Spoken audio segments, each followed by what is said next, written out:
اب آپ اس مبارک سلسلے کا نواں حلقہ سماعت فرمائیں۔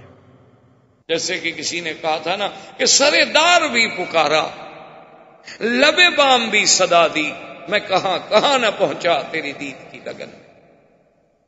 حضور صلی اللہ علیہ وسلم قرآن پڑھے اب ظالم پتھر مارے۔ اسی لیے بی بی عائشہ نے ایک دفعہ پوچھا تھا کہ حضور آپ کی زندگی میں کوئی سخت ترین دن؟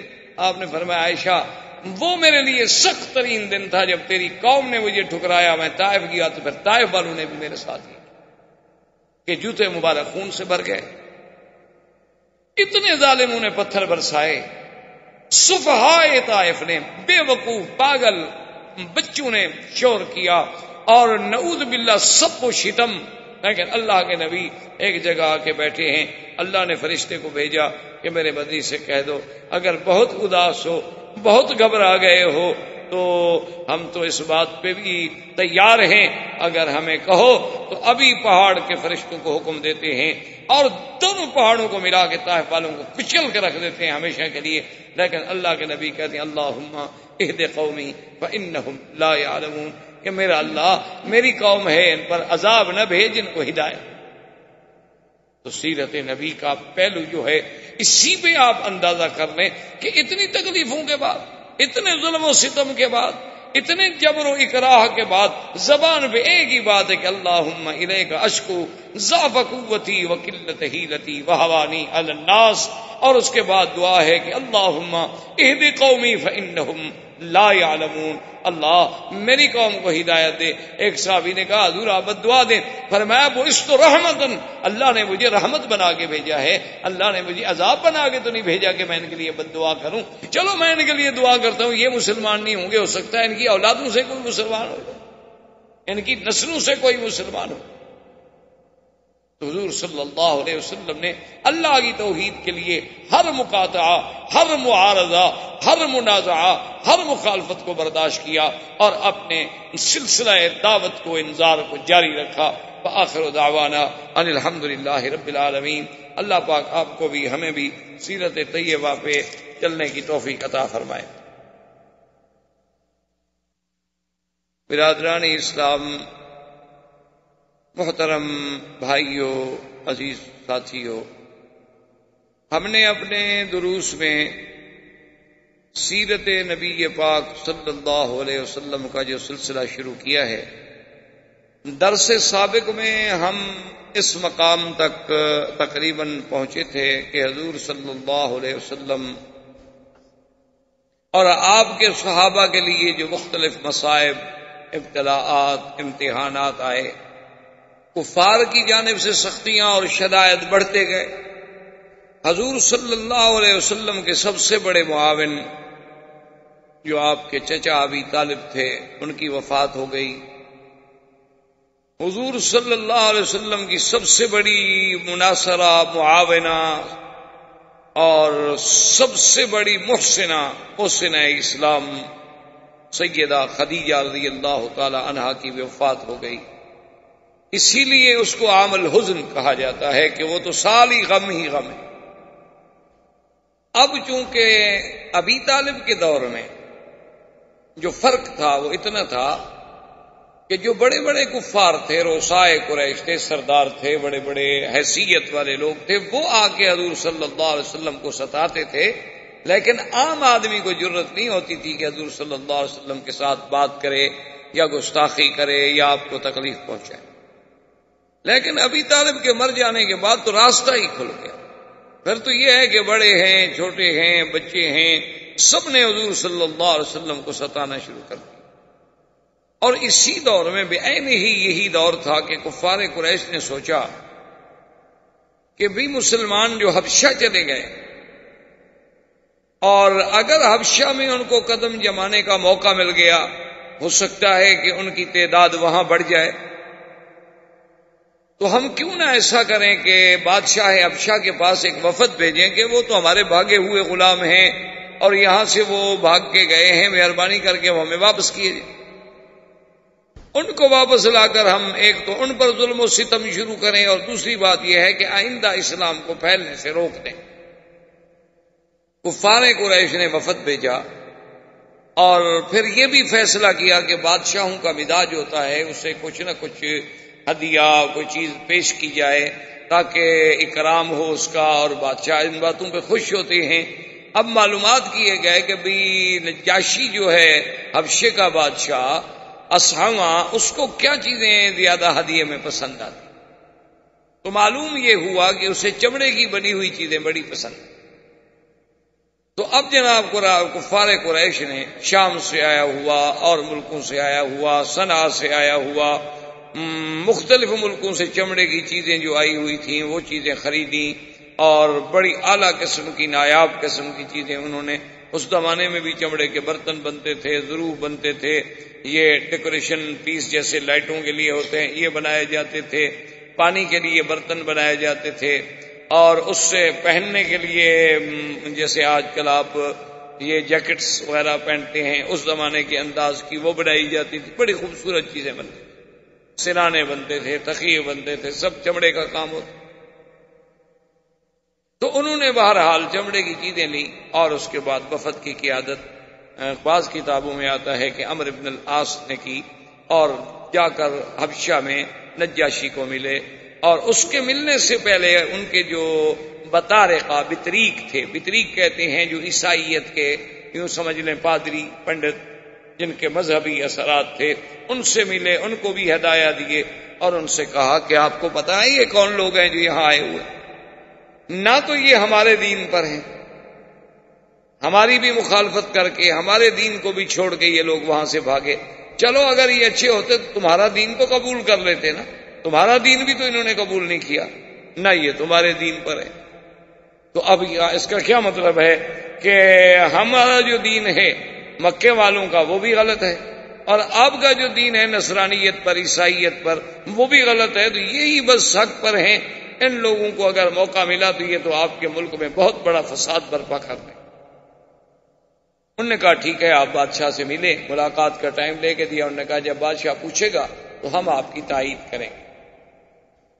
لہذا قریش کا وفد پہنچا، انہوں نے بادشاہ کے سامنے اپنی باتیں رکھی، اور جو بطارقہ تھے بطریق تھے ان نے بھی تائید کی، انہوں نے کہا کہ ہاں بادشاہ سلامت، بات تو ٹھیک ہے، جو لوگ اپنوں کے نہیں بن سکے وہ ہمارے کیا بنے، لیکن اپنے لوگوں کو چھوڑ کے بھاگا ہے۔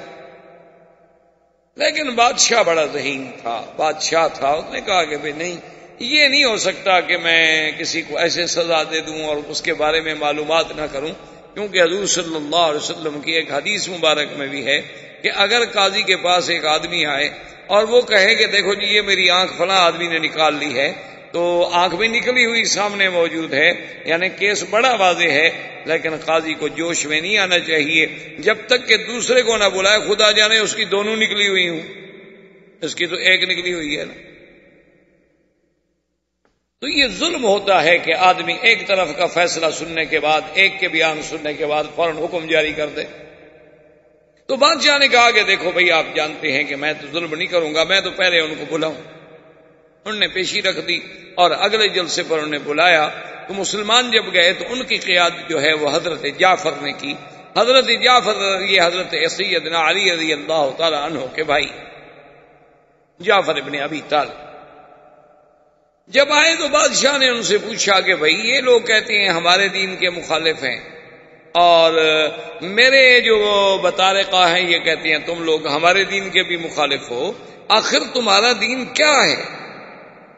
اور جو تم کہتے ہو کہ ایک، تو حضرت جعفر بن طالب نے بتایا کہ بادشاہ سلامت، ہم تو ظلمات میں تھے، اندھیرے میں تھے، فسق و فجور میں تھے، شرک و بت پرستی میں تھے، آلہہ کو بتوں کو سجدہ کرنے والے، خنزیر کھانے والے، شرابیں پینے والے، ظلم و ستم کرنے والے، لوگوں کی عزت و آبرو لوٹنے والے، ڈاکے مار کے لڑکیاں اٹھانے والے، ہم تو اس قدر جور و ظلم میں پھنسے ہوئے تھے کہ ان اللہ من علینا وبعث فینا محمد صلی اللہ علیہ وسلم، اللہ نے ہم پر احسان کیا کہ ہمارے اندر ایک نبی پیدا کیا جس کا نام محمد مصطفیٰ ہے صلی اللہ علیہ وسلم، اور وہ ہمیں یہ حکم دیتی ہیں کہ ایک خدا کی عبادت کرو، اور وہ ہمیں حکم دیتی ہیں کہ زنا نہ کرو، چوری نہ کرو، فساد نہ کرو، قتل نہ کرو، ڈاکہ نہ مارو، غیبت نہ کرو، کسی کو نہ ستاؤ، اور اسلام پہ رہو، نمازیں پڑھو، دین کے کام کرو، اللہ کی فرما برداری کرو، ہر وقت بندے کا اللہ سے تعلق جڑا رہے، وہ ہمیں یہ باتیں بتلاتے ہیں اور وہ فرماتے ہیں کہ مجھ پر اللہ کا قرآن اترتا ہے۔ تو جعفر ابن ابی طالب اپنا بادشاہ نے کہا کہ جعفر، وہ جو قرآن ان پہ اترتا ہے اس میں سے کچھ آپ کو بھی یاد ہے؟ تو نے فرمایا کہ ہاں۔ انہوں نے کہا تو پھر مجھے سنا۔ تو روایات میں آتا ہے کہ حضرت جعفر نے بسم اللہ الرحمن الرحیم کاف ہا یا عین صاد ذکر رحمت ربک عبدہ زکریا اذ نادى ربه نداء خفیا۔ جب حضرت جعفر نے پڑھی، اور پھر حضرت جعفر قریشی تھے، اللہ نے قرآن بھی لغت قریش میں نازل کیا تھا۔ جب آپ نے قرآن پڑھا تو اتنا متاثر ہوا نجاشی، اتنا متاثر ہوا کہ اس نے اپنے بطارکہ سے اور اپنے وزراء سے کہا، کہنے لگا واللہ مجھے خدا کی قسم ہے جس نے عیسیٰ کو بھیجا، جس نے عیسیٰ علیہ السلام کو پیدا کیا ہے، یہ ہے کہ میں ان پہ کبھی ظلم نہیں کر سکتا۔ یہ جو کچھ کہہ رہے ہیں بڑی اچھی بات ہے۔ کیا ہے کسی کو، وہ تو کہتے ہیں کسی کو نہ ستاؤ، فساد نہ کرو، قتل نہ کرو، تو بڑی اچھی باتیں ہیں۔ یہ میرے ملک میں رہ سکتے ہیں، انہوں نے کہا کہ جاؤ رہو میرے ملک میں، تم پر کوئی ظلم و تشدد نہیں ہو۔ چلے گئے۔ اب قریش نے سوچا کہ ہم اتنے دور سے سفر کر کے آئے، ہم نے ہدایہ بھی دی، سب کچھ کیا، ہم تو ناکام ہو گئے، فیل ہو گئے۔ انہوں نے دوبارہ ان کے ذہن میں ڈالا، انہوں نے کہا کہ جناب اصل بات تو آپ نے ان سے پوچھی نہیں، وہ تو عیسیٰ علیہ السلام کو نہیں مانتے، وہ تو عیسیٰ علیہ السلام کی گستاخی کرتے ہیں اور توہین کرتے ہیں، کیونکہ اس دور میں نجاشی جو تھا وہ عیسائی تھا۔ جب ان کو یہ کہا گیا تو بادشاہ غصے میں ہے، اس نے کہا عیسیٰ علیہ السلام کی توہین کرتے ہیں؟ انہوں نے کہا ہاں جی بالکل، تو عیسیٰ علیہ السلام کو نہیں مانتے اور عیسیٰ علیہ السلام کی شان میں بڑی بے ادبی اور گستاخی کرتے ہیں، اللہ معاف کرے۔ تو ایسے لوگوں کو تو آپ نکال۔ میں نے کہا کہ دیکھو بات یہ ہے کہ ایسے تو میں ظلم نہیں کرتا، لیکن میں ان کو پھر بلاتا ہوں، اگر باقی وہ عیسیٰ علیہ السلام اور بی بی مریم کی شان میں کوئی گستاخی کرتے ہیں تو پھر میں صرف نکال کیوں دوں، میں ان کو سزا کیوں نہ دوں؟ ان نے پھر بلا لیا۔ جب پھر بلایا تو انہوں نے کہا حضرت جعفر سے کہ یا جعفر هل معك شيء في عیسیٰ، تمہارے پیغمبر نے کوئی بات ایسی بھی کہی ہے کہ جو عیسیٰ علیہ السلام کے شان کے بارے میں ہو، اور تم اس کے بارے میں کیا عقیدہ رکھتے ہو؟ تو عیسیٰ علیہ السلام کے بارے میں حضرت جعفر نے تلاوت شروع کی، وَاذْكُرْ فِي الْكِتَابِ مَرْيَمَ اِذِ انْتَبَذَتْ مِنْ أَهْلِهَا مَكَانًا شَرْقِيًّا فَاتَّخَذَتْ مِنْ دُونِهِمْ حِجَابًا فَأَرْسَلْنَا إِلَيْهَا رُوحَنَا فَتَمَثَّلَ لَهَا بَشَرًا سَوِيًّا قالت انی اعوذ بالرحمن منک ان کنت تقیا قال انما انا رسول ربک لیہب لک غلاما زکیا۔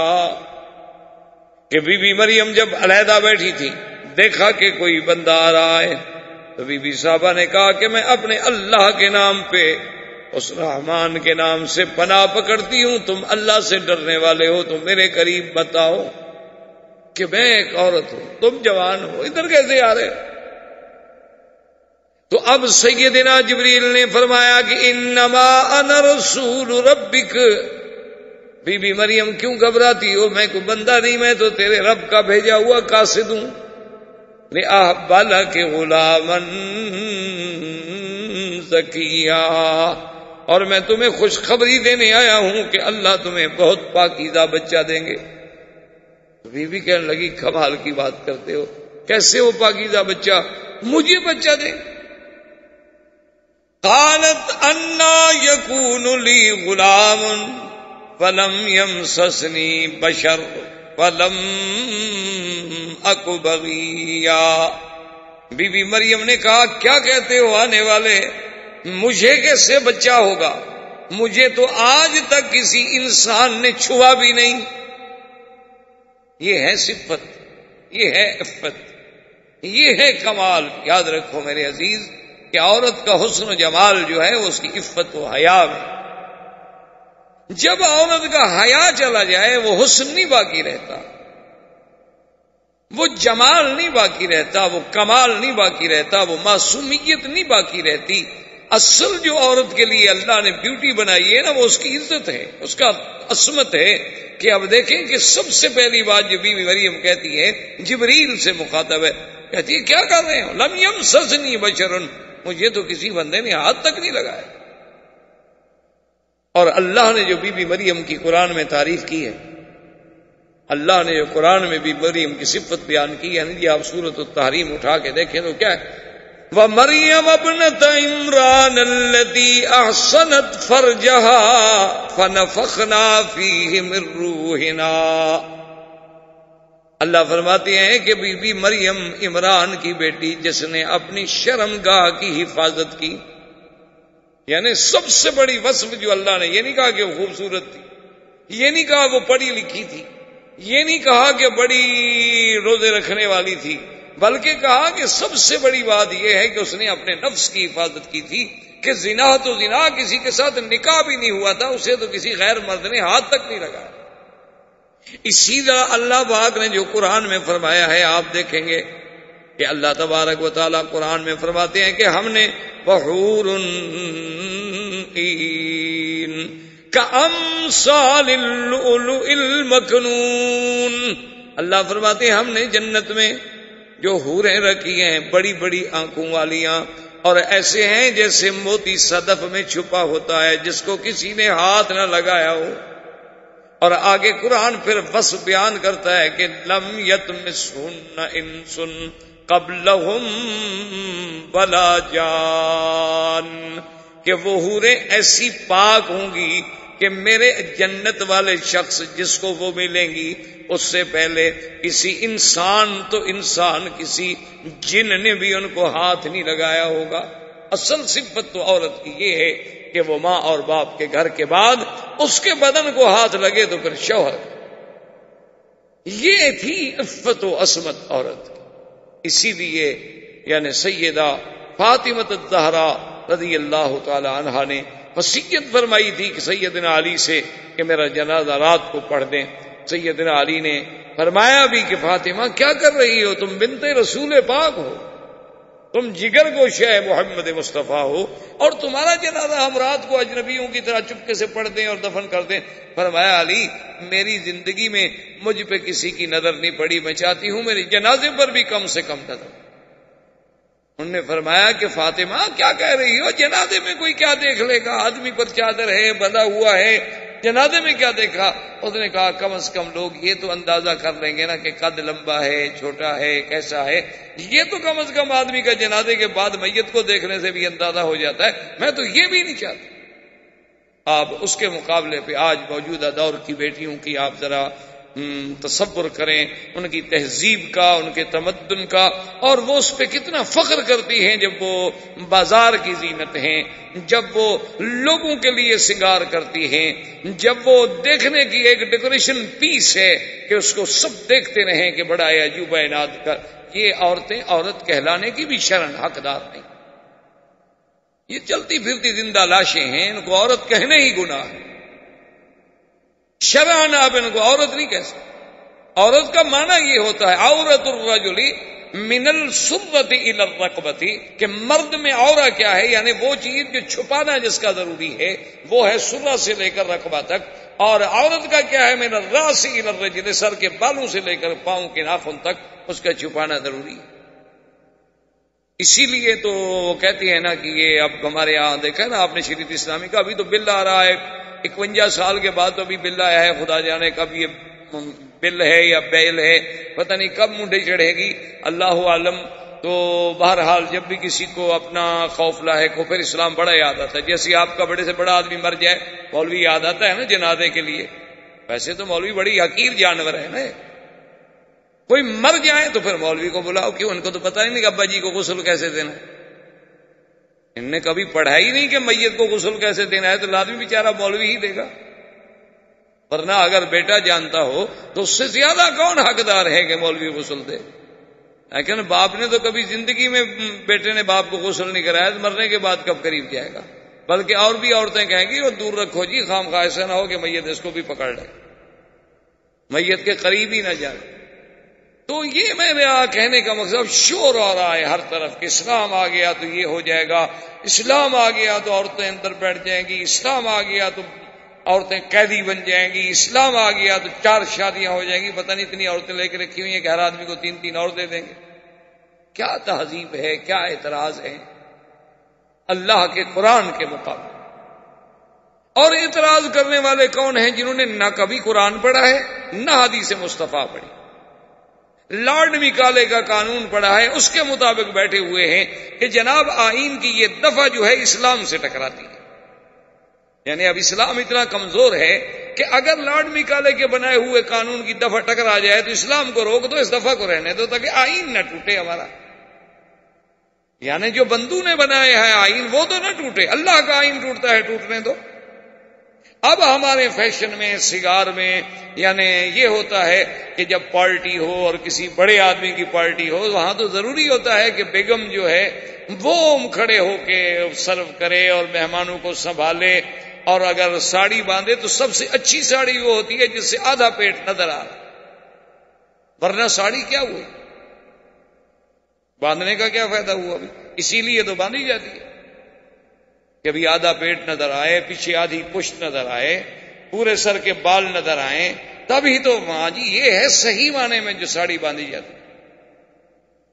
اور یہ انہوں نے پتہ نہیں آج تک تحقیق نہیں کی کہ یہ ساڑی سیدہ عائشہ باندھتی تھیں، سیدہ فاطمہ باندھتی تھیں، سیدہ خدیجہ باندھتی تھیں، اصحاب رسول کی بیگمات باندھتی تھی، کہاں سے آئی ہے؟ کیا یہ کہیں ہندوؤں کی ایجاد تو نہیں؟ اور جن کے نام لے کے بی بی فاطمہ کے نام کی جناب باقاعدہ شیرنی تقسیم ہوتی ہے، لیکن بی بی فاطمہ کا کپڑے پہننے کے لیے کوئی بیٹی ہماری تیار ہے؟ ویسے بی بی فاطمہ کے نام پہ ماشاءاللہ بڑی ہمارے یہاں مٹھائیاں بٹتی ہیں، بڑی خیراتیں ہوتی ہیں، بڑی شیرینیاں تقسیم ہوتی ہیں، لیکن کبھی آپ نے بیگم سے کہا ہے کہ بیگم صاحب جو بی بی فاطمہ آپ کو اتنی محبوب ہیں، آپ بی بی فاطمہ والا لباس پہنے گی؟ تو یہ تو پھر بی بی مریم تھی نا جناب، کہ جس کو اپنی عفت و عصمت کا یہ عالم ہے کہ وہ چیخ پڑی کہ لم یمسسنی بشر ولم اکو بغیہ، میں کوئی گناہ گار ہوں، میں کوئی بد کردار عورت ہوں کہ مجھے بچہ پیدا ہو جائے گا بغیر باپ کے؟ اللہ اکبر۔ جبریل نے کہا قال کذالک قال ربک هو علی ہین وَلِنَجْعَلَهُ آیَةً لِلنَّاسِ وَرَحْمَةً مِنَّا وَكَانَ أَمْرًا مَقْضِيًّا۔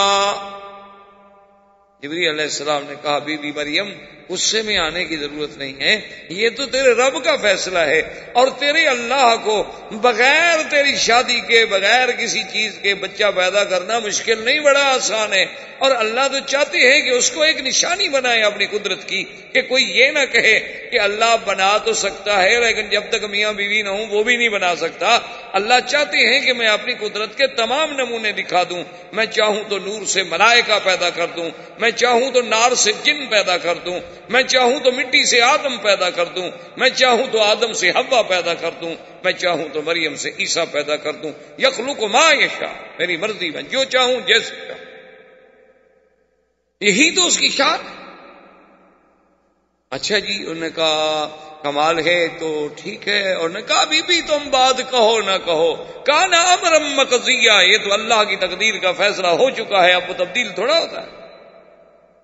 اب جناب یعنی حمل بھی ہو گیا، بد حمل بھی ہو گئی، اب بچی بیچاری بیٹھی رو رہی، یا لیتنی مت قبل ھذا وکنت نسیا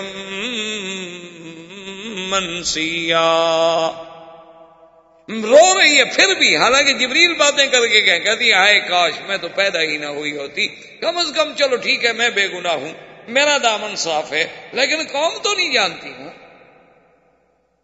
جبریل کی بات ہوئی تو میرے ساتھ ہوئی ہے، پوری برادری کے ساتھ تو نہیں ہوئی نا۔ برادری مجھے جب آئے گی تو میں کیسے مقابلہ کروں گی؟ اللہ نے فرمایا تمہیں مقابلے کی ضرورت نہیں ہے، جب قوم سامنے آ جائے تم چپ کر کے صرف عیسیٰ کی طرف اشارہ کر دو، ہم جانے ہمارا عیسیٰ علیہ السلام جانے۔ قوم آ گئی، غصے میں بری ہوئی ہے، کہتی یا اخت ہارون ما کان ابوک امرأ سوء وما کانت امک بغیا، کہ اے ہارون کی بہن۔ بعض لوگوں نے کہا کہ موسیٰ علیہ السلام کے جو بھائی تھے ہارون ان کی بہن، یہ مراد نہیں ہے، بلکہ مراد یہ ہے کہ کان رجل صالحا، اس علاقے میں ایک بہت بڑے عابد گزار تھے، ان کا نام ہارون تھا جس کی طرف نسبت کی گئی۔ انہوں نے کہا تیرا باپ اچھا، تیری ماں اچھی، یہ کیا؟ فاشارت الیہ، اب بی بی نے اشارہ کیا، قالوا کیف نکلم من کان فی المہد صبیا، قال انی عبد اللہ آتانی الکتاب وجعلنی نبیا وجعلنی مبارکا اینما کنت واوصانی بالصلاۃ والزکاۃ ما دمت حیا۔ اللہ تبارک و تعالیٰ فرماتی ہیں کہ بی بی نے اشارہ کیا، عیسیٰ بول پڑے وہاں لحد میں، یعنی ابھی جھولے میں ہیں، اور بول پڑے کہ انی عبداللہ، میں تو اللہ کا بندہ ہوں، اللہ نے مجھے نبی بنایا ہے، اللہ نے مجھے برکت والا بنایا ہے، اللہ کی عبادت کرنے والا، نمازیں قائم کرنے والا، والدین کی فرما بردار۔ اب حضرت جعفر پڑھ رہے ہیں اور نجاشی رو رہا۔ جب تلاوت ختم ہوئی تو نجاشی نے ایک لکڑی پڑی تھی چھوٹی، اس کہتے ہیں ارجون، ارجون کہتے ہیں ایک باریک سی شاخ، جیسے قرآن کہتے ہیں نا کہ جب چاند آخر میں پہنچتا ہے کل ارجون القدیم، پھر اسی طرح ہو جاتا ہے۔ جیسے آپ نے دیکھا نا کھجور کی ایک ہلکی سی لکیر جس میں کھجور لگی ہوتی ہے، اسی طرح پھر چاند بھی ہلکا بن جاتا ہے۔ اتنی لکڑی اٹھا کے نجاشی نے کہا کہ واللہ یا جعفر، اے جعفر خدا کی قسم ہے، جو تم نے کہا ہے، جو تمہاری کتاب میں ہے، اس سے زیادہ کچھ نہیں، یہی حق ہے اور یہی عیسیٰ علیہ السلام۔ اب تو اور بطارے کا پریشان ہو گیا، ابھی یہ تو نجاشی اور متاثر ہو گیا۔ اس نے کہا دیکھو تم میری سلطنت میں رہو اور جب تک چاہو رہو، کوئی تمہیں روکنے والا نہیں۔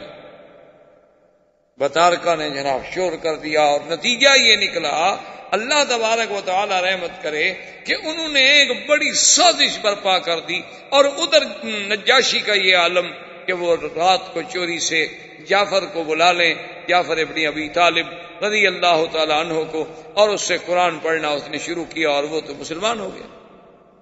یہ وہی نجاشی بادشاہ ہے کہ جس نے ام حبیبہ ابو سفیان کی بیٹی جو ہیں، جو زوجہ محمد مصطفیٰ ہیں صلی اللہ علیہ وسلم، ان کا نکاح حضور سے کرنے والا یہی نجاشی بادشاہ تھا۔ اسی نے حق المہر دی، اسی نے سارے اخراجات ادا کیے، اور اسی نے بی بی ام حبیبہ کو یہاں سے بانیاں دے کے، خادم دے کے، ہدایہ دے کے حضور صلی اللہ علیہ وسلم کی خدمت میں بھیجا تھا۔ وہ مسلمان ہو گیا۔ اب بطارکہ کو پتہ چلا کہ ہمارا تو بادشاہ گیا، مسلمان ہو گیا۔ بطارکہ نے سب اپنے بڑے بڑے جو پادری تھے، بڑے بڑے پنڈت تھے، راہب تھے، سب کو اکٹھا کیا، وفد بنا کہ بادشاہ سے آخری بات کرتے ہیں، یا ہماری بات مانیں اور یا پھر شہنشاہیت چھوڑیں، ہم اس کے مخالف۔ تو بادشاہ سمجھدار تھا، اس نے کہا کہ اب میں کیسے ان سے جان چھڑاؤں؟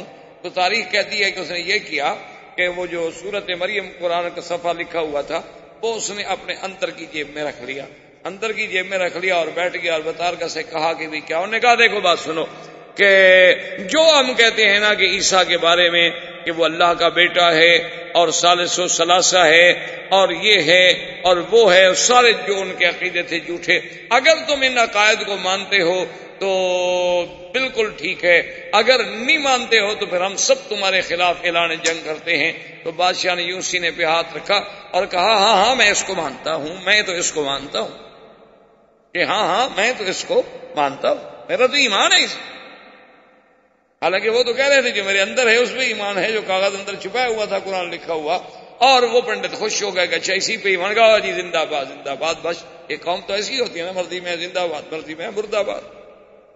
قوم کا کیا، ایک منٹ میں ان سے کہہ دو بھی نماز نہیں پڑھو گے، کہیں گے ٹھیک ہے چلو، اگر چھٹی ملتی ہے تو اچھی بات۔ اور کہو بھی نماز پڑھنی چاہیے کہ نہیں، ٹھیک ہے اچھی بات ہے یار، واقعی نماز پڑھنے سے ثواب ہوتا ہے۔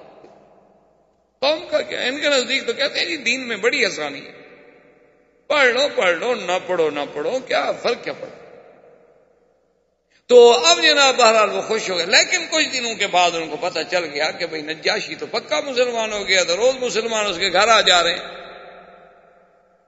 تو انہوں نے بہرحال اعلان جنگ کر دیا نجاشی کے خلاف، اور اپنی جتنی عیسائی قوتیں تھیں ان سب کو جمع کیا۔ مسلمان ایک دریا تھا، دریا کی دوسری طرف آبادی تھی، اس میں رہتے تھے، اور اس طرف جنگ کا اعلان ہو گیا۔ نجاشی نے بھی کہا کہ ٹھیک ہے مسلمان تو میں مسلمان ہوں، جو لڑتا ہے لڑے۔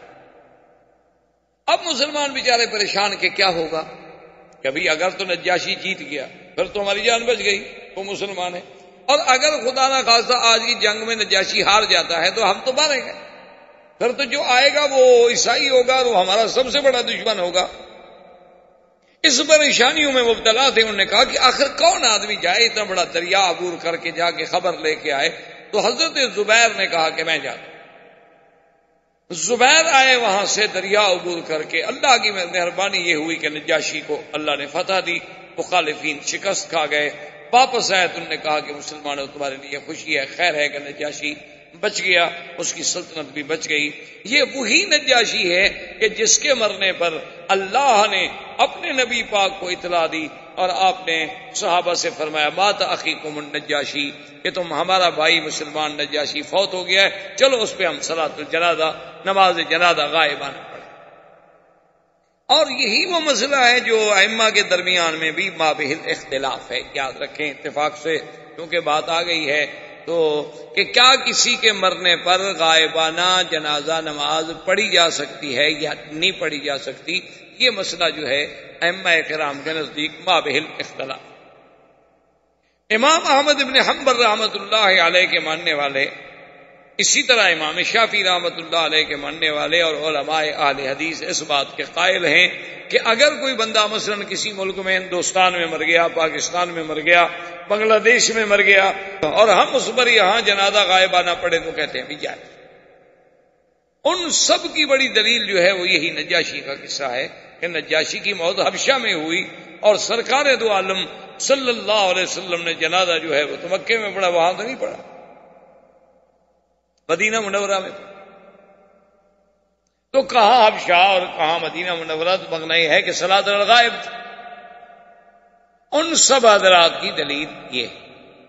امام ابو حنیفہ رحمۃ اللہ علیہ کے نزدیک غائبانہ نماز جنازہ پڑھنے کی اجازت نہیں ہے، وہ فرماتے ہیں کہ اس لیے وہ فرماتے ہیں کہ پہلی چیز تو یہ دیکھو کہ کیا ہر اس آدمی پر جنازہ غائبانہ پڑھا جائے گا جس کا پہلے بھی جنازہ ہو چکا ہو یا نہ ہوا ہو۔ وہاں نجاشی کا جنازہ کس نے پڑھا تھا حبشہ میں؟ وہاں تو اس کا جنازہ پڑھا ہی نہیں گیا، مسلمانوں کو تو خود پتہ نہیں تھا جنازہ کیسے پڑھا جاتا ہے۔ وہ مسلمان تو مکے سے ہجرت کر کے بیچارے وہاں پہنچے ہوئے تھے، اور ابھی دین کے احکام آئے ہی نہیں تھے۔ اور دوسری بات یہ ہے کہ وہ تو اللہ نے باقاعدہ خبر کی، جبریل کو بھیج کے اطلاع دی حضور صلی اللہ علیہ وسلم کو کہ نجاشی مر گیا ہے۔ اور بعض روایات میں یہ بھی ہے کہ جیسے بیت المقدس کو سامنے کر دیا گیا، اسی طرح نجاشی کو بھی اللہ کے نبی کے سامنے کر دیا گیا، اور حضور صلی اللہ علیہ وسلم نے اس پہ جنازہ پڑھا۔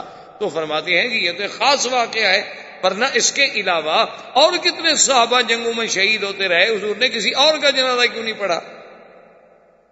کہ اگر غائبانہ جنازہ سب کے لیے تھا تو حضور کی دعا کس کو نہیں چاہیے تھی؟ بھائی چاہے کتنا بڑے سے بڑا شان والا صحابی ہو، لیکن حضور کی دعا کے لیے تو سب محتاج تھے۔ تو کتنی لوگ ہیں جن کی حضور کو اطلاع ملی کہ حضور فلاں صحابی شہید ہو گئے، فلاں صحابی شہید ہو گئے، فلاں صحابی شہید ہو گئے، لیکن حضور نے کسی کا بھی نہیں پڑھا۔ اور تیسری بات یہ ہے کہ امام ابو حنیفہ رحمۃ اللہ علیہ ایک حدیث سے استدلال فرماتے ہیں کہ ایک عورت تھی جو مسجد کی صفائی کرتی تھی، وہ بیمار ہو گئی، تو حضور نے فرمایا کہ بھائی اگر وہ فوت ہو جائے تو مجھے خبر دی جائے، کیونکہ وہ مسجد کی خادمہ تھی، میں چاہتا ہوں کہ اس کا جنازہ میں خود پڑھوں۔ اور جب وہ صبح ہوئی، حضور صلی اللہ علیہ وسلم نے پوچھا کہ بھئی اس بی بی کا کیا حال ہے، وہ مسجد کی جو خدمت کرتی تھی؟ انہوں نے کہا یا رسول اللہ ماتت، وہ تو فوت ہو گئی۔ حضور نے فرمایا اللہ اعظم تمونی، تم لوگوں نے مجھے خبر کیوں نہیں کی؟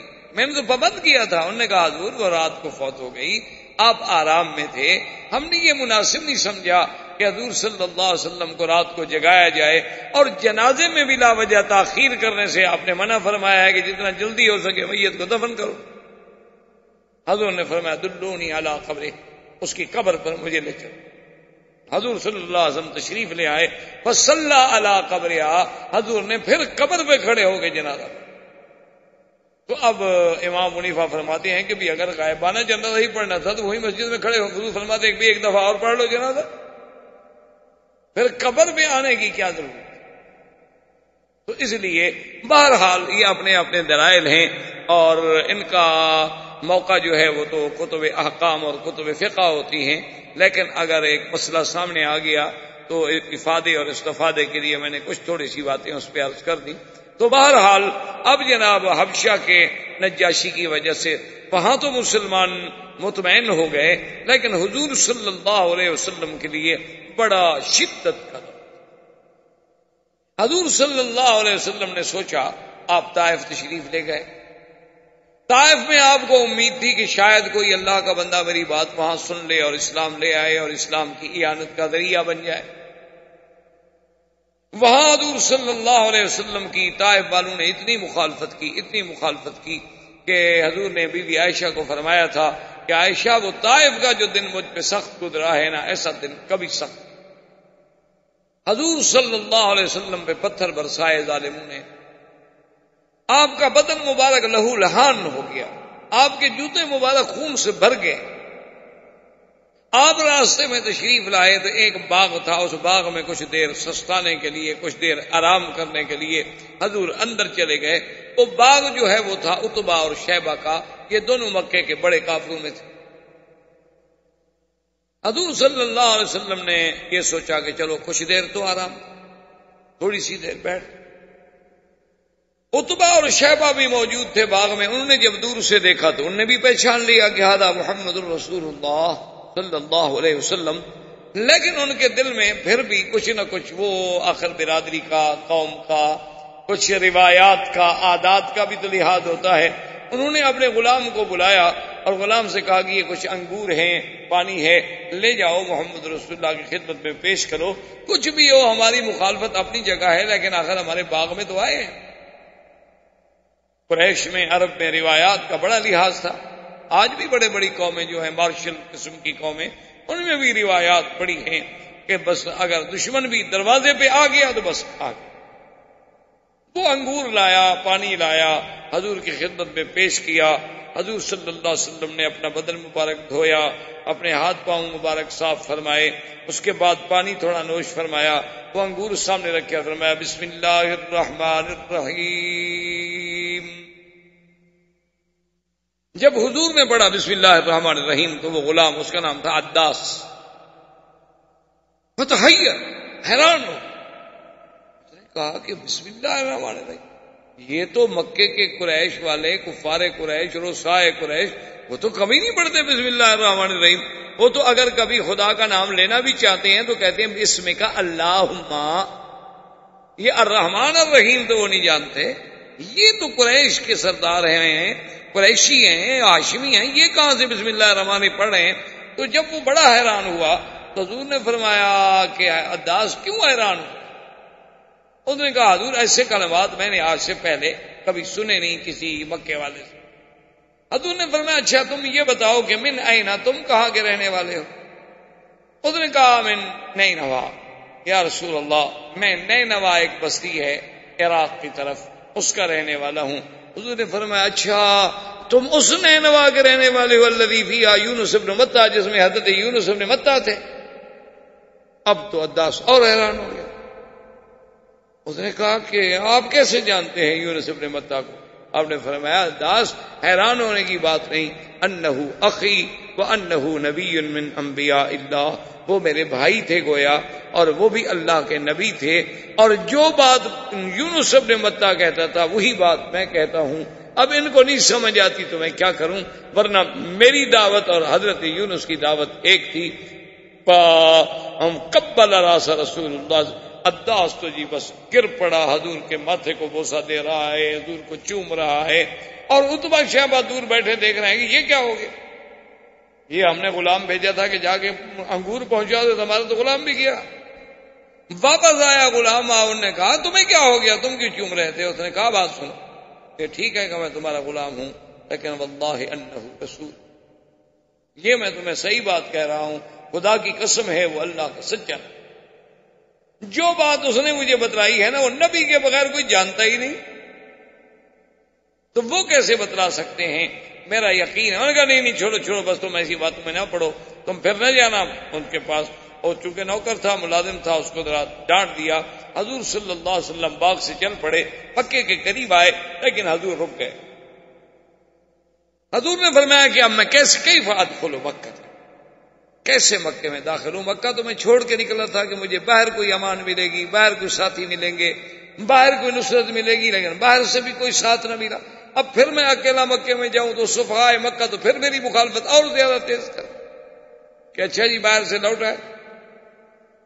حضور صلی اللہ علیہ وسلم نے پیغام بھیجا ایک سردار کو، اس کا نام تھا اخنس بن شریک۔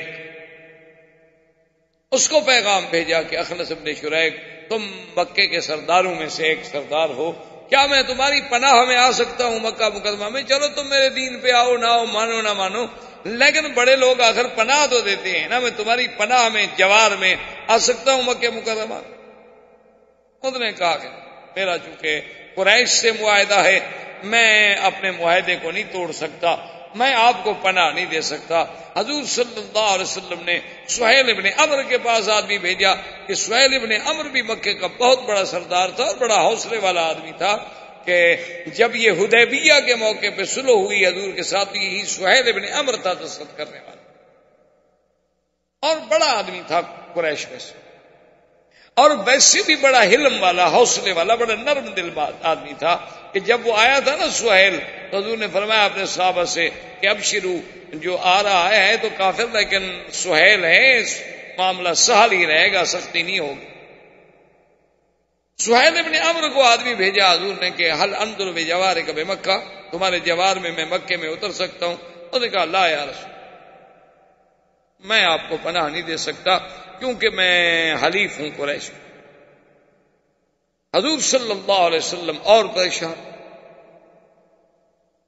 اور اسی اسنا اب دیکھیں ایک طرف پریشانیوں کا یہ عالم، یعنی مصیبتوں کے پہاڑ ٹوٹ پڑے ہیں، اور ادھر جبریل نازل ہوتے ہیں اور آ کر حضور صلی اللہ علیہ وآلہ آلہ واصحابہ وسلم تسلیما کثیرا کثیرا پہ سلام کہتے ہیں، اور کہتے ہیں کہ اللہ پاک نے سلام بھیجا ہے، وَأَرْسَلَ مَعِي مَلَكٌ مِّنَ الْمَلَائِكَةِ يُسَمَّى مَلَكُ الْجِبَالِ، اللہ نے میرے ساتھ ایک اور فرشتہ بھی بھیجا ہے جس کا نام جبال، پہاڑوں کا فرشتہ ہے، کہ پہاڑوں پر اس کی ڈیوٹی ہے۔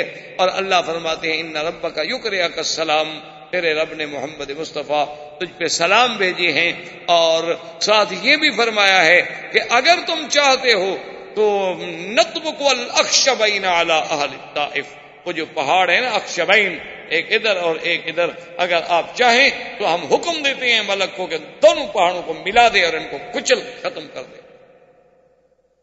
یعنی ایک طرف یہ سختی ہے، ایک طرف قدرت کی طرف سے یہ قوت و طاقت ہے، لیکن پتہ ہے حضور نے کیا فرمایا؟ فرمایا اللہم اہد قومی فانہم لا یعلمون، کہ جبریل میرے اللہ سے کہہ دو کہ میری قوم کو ہدایت دے دیں، وہ جانتے نہیں، وہ جاہل ہیں، وہ ابھی تک مسئلہ نہیں سمجھ رہے، ان کو ہلاک کرنے کی ضرورت نہیں ہے، ان کو برباد کرنے کی ضرورت نہیں ہے۔ صحابی نے عرض کیا کہ یا رسول اللہ آپ ان کے لیے تباہی کی دعا مانگے۔ فرمایا اللہ نے مجھے تو رحمت بنا کے بھیجا ہے، میں کسی کے لیے عذاب کی کیسے دعا؟ فرمایا دیکھو اگر یہ مسلمان نہیں ہوں گے، ہو سکتا ہے ان کی نسل سے، ان کی اولادوں سے، ان کی پشت سے اللہ کوئی مسلمان پیدا کر۔ اور دیکھو بالکل وہی ہوا جو حضور چاہتے تھے۔ ابو سفیان اسلام لائے، ابو جہل کا بیٹا اکرمہ بطل من ابطال الاسلام بنا، ولید بن المغیرہ کا بیٹا خالد سیف الرحمان بنا۔ بالکل عین حضور کی وہ تمنا، وہ دعا جو تھی کہ چلو یہ نسل نہ صحیح، ان کی آنے والی نسل میں اللہ کوئی ایسا بندہ بھیج دے۔ آپ دیکھتے ہیں کہ حضرت خالد کا کتنا بڑا مقام ہے کہ آج تک کفر حضرت خالد کی تلوار کی کاٹ کو نہیں بھول سکا۔ دیکھو نا مسلمان ہم نہتے ہیں، کمزور ہیں. آخر آپ دیکھیں کہ آج کل کا میڈیا اور انٹرنیٹ اور ساری دنیا لگی ہوئی اسلام اسلام اسلام اسلام. کیا بلا ان کو کھا گئی؟ ہمارے پاس تو اللہ کے بندے ابھی تک وہی ٹانگا اور گدا گاڑی چلتی ہے. ان کو کیوں موت آئی ہوئی ہے اسلام سے؟ لیکن وہ جانتے ہیں کہ یہ سرکس کا شیر ہے. جب یہ جاگ گیا نا، اس کو پتہ چل گیا کہ میں شیر ہوں، بس یہ ابھی اپنے آپ کو ذرا کھیل کود میں لگایا ہوا ہے، لہو و لعب میں پڑا ہوا ہے. یہ ابھی تو اس کو لوگ بندر سمجھ کے نچا رہے ہیں، لیکن یہ جب اپنی پہ آ گیا نا، پھر اس کی ایک دھاڑ کے آگے بھی کوئی نہیں ٹھہرے گا. پھر تو اللہ اکبر کی نعرہ ہی لگانا ہے نا، اور کیا کرنا. پھر ان کے میزائل کس کام آئیں گے؟ یہ تو اس وقت سے ہم نے دیکھے ہوئے ہیں جب ہمارے مدنی باغ پیدا ہوئے تھے. یہ تو اس وقت آپ قرآن کو اٹھا کے دیکھیں نا، جنہوں نے کیا کہا تھا کہ انا كنا نقعد منها مقاعد للسمع فمن يستمع الآن يجد له شهابا رصدا، کہ ہم نے اپنے اوپر ٹھکانے بنائے ہوئے تھے آسمانوں میں، اور ہم جا کر فرشتوں کی بات سنتے تھے. لیکن کیا کریں، اب ہم جاتے ہیں تو وہاں سے ہمیں میزائل آسمانی مارے جاتے ہیں. وہ شہاب رصد کیا تھا جسے آپ کہتے ہیں جی تارا ٹوٹا؟ تو ہمارے تو یہ ہماری اصل وجہ یہ ہے. دیکھیں نا جی، رات دن، یعنی کوئی دنیا میں اگر ان کا کوئی جہاز بھی گر جائے، کہتے ہیں مسلمان نے پھونک ماری ہو، ہمارا جہاز گر گیا. وہ بدبخت ہو، جہاز تمہارا گر گیا. ہم نے کہا نہیں یہ نہیں، چلو دعا، پھونک نہیں ماری ہوگی نا، کھڑے ہو کے دعا کی، قنوت نادرہ پڑی ہو. بھئی ہاں بالکل ٹھیک ہے، ہمارا تو خدا پہ ایمان ہے. تم 25 مارو گے، خدا اس سے زیادہ تمہارے بات ہے. گنتے جاؤ. ہمارا تو اب بھی ایمان ہے کہ ساری دنیا کا یہودی اسی لیے اکٹھا ہو رہا ہے تاکہ ان کو ہلاک ہونے میں ہمیں ڈھونڈنا نہ پڑے. ہمارا تو اب بھی ایمان، ہمارا تو عقیدہ ہے اسلام آئے گا، ابھرے گا، اور اسے دنیا کی کوئی طاقت نہیں روک سکتی. دنیا کوئی طاقت نہیں روک سکتی. اب دیکھیں نا جی، کہاں اسلام ہے؟ آپ کا ہندو چیخ پڑا، اگر اسلام کا بل آ گیا تو ہمیں بڑا خطرہ ہے. تو اسلام کے بل سے آپ کو کیا خطرہ ہے؟ کہتے پھر کہیں مسلمان جاگ نہ جائے. اگر جاگ گیا تو پھر اس کو پتہ ہے نا کہ 850 سال تو پہلے بھی رہے ہیں ہم پر. وہ پہلے چپراسی تو نہیں لگے ہوئے تھے نا وہاں. یہ تو جب ہم بد عمل ہوئے تو گر گئے نا. آج تک صلیبیوں کو ایوب بھولا ہوا ہے، صلاح الدین بھولا ہوا ہے، مغیرہ بھولا ہوا ہے. آج تک کفر کو سیدنا عمر اور خالد بھولے ہوئے ہیں. ایسی قوم کبھی دیکھی ہوگی کہ ان کو یعنی دشمن کہہ رہا ہے کہ حضرت خالد خیال رکھنا، ہماری قوم کے پاس سائنائڈ ایک زہر ہوتی ہے، وہ انہوں نے اپنی انگوٹھیوں میں چھپائی ہوتی ہے تاکہ اگر دشمن پکڑ لے تو بس ذرا چکھ لی اور بندہ ختم ہو گیا. جس کا ذائقہ آج تک کوئی رپورٹ نہیں کر سکا. اتنی خطرناک وہ زہر ہے. خیال کرنا کسی کے ہاتھ کا پانی نہ پینا، کھانا نہ کھانا، کہیں دشمن زہر نہ ملا دے. تو حضرت خالد نے فرمایا اچھا وہ کیا ہوتی ہے؟ تو اس نے اپنی انگوٹھی کھولی، اس نے کہا دیکھو یہ ہو. اچھا یہ تو بہت تھوڑی سی ہے. انہوں نے کہا کمال کر رہے ہو، اس کو تو زبان لگ جائے تو دندہ بھر جائے، تم کہہ رہے ہو تھوڑی سی ہے. انہوں نے کہا اچھا اس کو اس میں ڈالو. انہوں نے کہا کیا کر رہے ہو؟ ڈالو تو صحیح. بسم اللہ الذی لا یضر مع اسمہ شیء فی الارض ولا فی السماء وهو السمیع العلیم. اور صاحب نے گلاس پی گیا، وہ ہکا بکا دیکھ رہا، اب گرا اب گرا اب گرا. انہوں نے کہا کیا گرا؟ انہوں نے کہا تمہیں کچھ نہیں. ہونے کیا مطلب؟ جس خدا خالق ہے اسی کے نام سے ہم نے پی ہے، اس نے مجھے. تو اس قوم سے کون نہ ڈرے میرا بھائی. یہ کمال ہے نا کہ ادھر شدتوں کا یہ عالم ہے اور ادھر مدنی کی رحمت کا یہ عالم ہے. کہتے ہیں اللہ اہد قومی فانہم لا یعلمون، میری قوم کو ہدایت عطا فرما دے. یہ بیچاروں کا قصور کوئی نہیں، یہ جانتے. اور حضور صلی اللہ علیہ وسلم نے سہیل کو پیغام بھیجا، اس نے بھی انکار کیا. آخر میں حضور صلی اللہ علیہ وسلم نے مطعم ابن عدی کو پیغام بھیجا. انہوں نے کہا مکے والوں کچھ تو عقل کرو. آخر مطعم ابن عدی نے کہا کہ یا رسول اللہ انزل فی جوار، چلو آپ میری پناہ میں آ جائیں، میں آپ کو اپنی پناہ میں لیتا ہوں اور آپ بالکل تشریف لائیں، اور جس وقت آپ مکے میں پہنچے تو آپ ہمیں باخبر. حضور نے خبر دی. مطعم نے کیا کیا کہ اپنے بیٹوں کو 6 بیٹے تھے اس کے، حکم دیا کہ سب اسلحہ اچھی طرح پہن لو، تیار ہو جاؤ. اور حضور سے پوچھا کہ کیا کرنا ہے؟ حضور نے فرمایا میں نے تو پہلے کعبے کا طواف کرنا ہے جا کے. تو آگے حضور چل رہے ہیں اور پیچھے مطلب ابن عدی کے 6 بیٹے مسلح ہو کے جا رہے ہیں اور قریش کھڑے ہیں. یہ کیا ہوگا؟ اس نے کہا خبردار. ابو سفیان دوڑا، اس نے کہا بتاؤ یہ کیا ہوگا، کیا تم بھی مسلمان ہو گئے کہ نبی کے پیچھے چلو؟ اس نے کہا دیکھو ابو سفیان میں مسلمان نہیں ہو گیا، لیکن نظر رسول اللہ صلی اللہ علیہ وسلم فی جواری، اللہ کے نبی میری امان میں اترے ہیں، لہذا ابھی کوئی ہاتھ نہ بڑھائے. اگر حضور کو کسی نے نقصان پہنچانے کی کوشش کی تو میں ٹکرا جاؤں گا اس سے. انہوں نے کہا اچھا اگر تم نے پناہ دی ہے، کیونکہ یہ ہمارا عرب کا رواج ہے کہ ہم ایک دوسرے کی امان کو بڑی قدر کی نگاہ سے دیکھتے ہیں، چلو ہم حضور سے کچھ نہیں کہتے، لیکن بس وہ ان سے کہیں کہ ہمارے خداؤں کا معاوضہ نہ کریں. اسی اثنا میں جب شدت و ظلم و ستم کے پہاڑ ٹوٹ رہے ہیں، کوئی صحابہ حبشے میں ہیں، کوئی صحابہ مستضعفین ہیں، کوئی صحابہ ایمان کو چھپائے ہوئے ہیں اور نماز پڑھنے کی بھی توفیق نہیں ہوتی، تو ایک دن حضور صلی اللہ علیہ وسلم مکے سے باہر نکلے کہ میں جا کے عبادت کروں. اللہ پاک نے خبر دی کہ میرا مدنی کوئی بات نہیں، آپ ذرا آگے آئیں. حضرت عبداللہ ابن مسعود بھی ساتھ ہیں. آپ نے فرمایا کہ تم بیٹھ جاؤ. آگے جا کے حضور نے نماز شروع کی اور اس کے بعد جنوں کا ایک وفد گزرا جس کو اللہ نے قرآن میں مختلف مقامات میں جس کا ذکر کیا ہے.